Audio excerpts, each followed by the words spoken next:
Welcome to H today.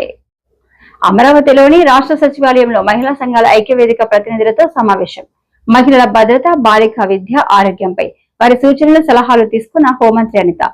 ప్రతి చోట కూడా ఉమెన్ అట్రాసిటీస్ అన్నవి మనం జరగటం, ఆ ఉమెన్ కి సంబంధించి ఎవరైనా అబ్యూజింగ్ వర్డ్స్ ఉపయోగించిన ఒక మీటింగ్ ఆర్గనైజ్ చేసుకున్నారు. ఇక్కడ వాసవ్య మహిళా మండలి వాళ్ళు, అదేవిధంగా all women organizations and at the same time కొన్ని పొలిటికల్ పార్టీస్ కూడా, కాంగ్రెస్, సిపిఎం, సిపిఐ, జనసేన, టీడీపీ అందరినీ కూడా వాళ్ళు ఆహ్వానించుకుని ఒక మీటింగ్ అయితే ఆర్గనైజ్ చేసుకున్నారు. కొన్ని తీర్మానాలు అయితే తీసుకుని ఈ రోజు నన్ను కలవటానికి ఇక్కడికి రావడం జరిగింది. వాళ్ళు చెప్పిన ఇనిషియేషన్స్ గానీ, వాళ్ళు ఇచ్చిన సూచనలు కూడా నిజంగా చాలా ఉపయోగపడే సూచనలు. చిన్న పిల్ల కూడా మనకి ఈ రోజు రక్షణ ఎలా ఇవ్వాలి అన్నది ఒకటి, పోక్సో చట్టాలను ఎలాగా మనం ఇంకొంచెం బలోపేతం చేయాలన్నది ఒకటి, అదేవిధంగా చైల్డ్ మ్యారేజెస్ ఎలా ప్రివెంట్ చేయాలని ఒకటి, వర్కింగ్ ఉమెన్ వర్క్ ప్లేసెస్ లో వాళ్ళు ఎటువంటి ప్రాబ్లమ్స్ ఎదుర్కొంటున్నారు, వాటికి ఏ రకంగా మనం చర్యలు తీసుకోవాలి అన్న దాని మీద డాక్టర్స్ వచ్చారు, లాయర్స్ వచ్చారు, స్టూడెంట్స్ కూడా ఆర్గనైజేషన్స్ వాళ్ళు కూడా వచ్చారు. Around 140 to 150 members state wide గా వివిధ రంగాల్లో నిష్ణాతులైన వాళ్ళందరూ కూడా అక్కడికి వచ్చి ఆ మీటింగ్ లో పాల్గొనడం జరిగింది. వాళ్ళందరూ ఇచ్చిన సూచనలు, సలహాలన్నీ కలిపి ఒక బుక్ రూపంలో ఈ రోజు నాకు వాళ్ళందరూ కూడా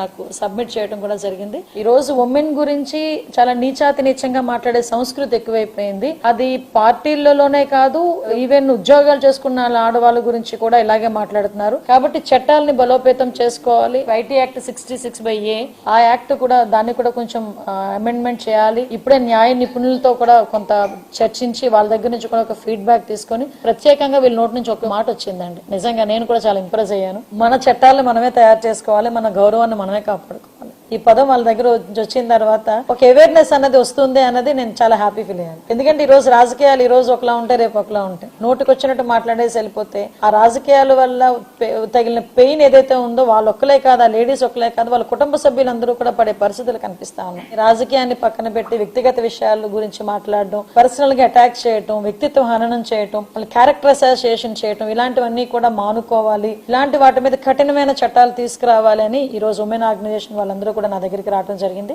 దీని మీద ఇమీడియట్ గా నేను మా హైయర్ డిపార్ట్మెంట్ వాళ్ళతోని, అదేవిధంగా మా హోమ్ సెక్రటరీ గారితో మాట్లాడి ఒక నివేదికను కూడా తయారు చేసి యాజ్ ఎల్ యాజ్ పాసిబుల్ నేను గౌరవ ముఖ్యమంత్రి గారికి కూడా అందజేస్తాను. దీని మీద గౌరవ ముఖ్యమంత్రి గారితో చర్చించి ఈ యాక్ట్ అమెండ్మెంట్ కి కూడా త్వరితగతిన చర్యలు తీసుకుంటామని తెలియజేసుకుంటాం.